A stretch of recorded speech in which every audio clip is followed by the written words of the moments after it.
you know, there's numbers on it, because people don't see numbers, they don't see words, they don't see colors well under stress. So it's hard to do. If you've got a gun in your right hand, you have to dial the phone with your left hand.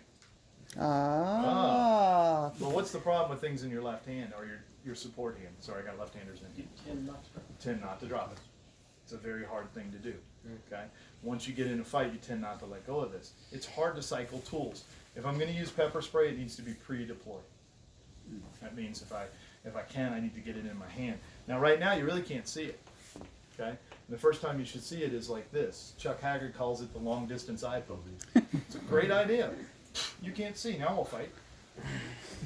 Even an old guy like me's got a pretty good chance in that position, right? I poked him in the eyes. It's hard for him to see. I can run away.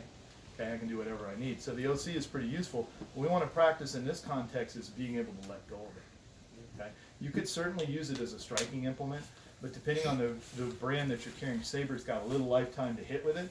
Palm's too small. You're probably not going to get any hit. You can keep it in your fist and punch with it, but if it ruptures, everybody gets a little OC. So we got to learn to let go of this. Some of you have a phone, same problem. You're on the phone. If you're 40 plus, you talk on the phone like this. If you're below that age, you talk on the phone like this. It's true, right? They're in a gym fighters, I know. They never talk on the phone, they text. That's how they do it. So what we want to do is practice being able to get rid of this. So I've got something in my hand, and I'm looking here, and I see a threat. Hey, sir, you need to move away from me. Move back. And then I get to my gun. All right? That's a bit of cycling that we're going to do in my class tomorrow, is going from one hand technique to the next, so you learn how to do it. So what I'm going to have you guys practice is you've got this in your hand, you're talking, whatever, it goes from a non-lethal threat, and you suddenly see a knife or a gun in his hand, you're going to change. So what we want to do is practice this motion. It's really hard. It's really hard. We have several videos of officers with their phones or pepper spray in their hand trying to shoot. You just can't let go of it, and you think, that's not me.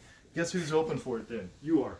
Because you just hold on to things with your left hand. If it's in your right hand, everybody throws it away. Not everybody. Yeah. I've seen the video of Yeah. an officer with the pin in his hand. He did keep it, but what I find is trained people, they just kind of let go of this and they'll cycle to their gun. Because what have you guys been taught? Get a good grip.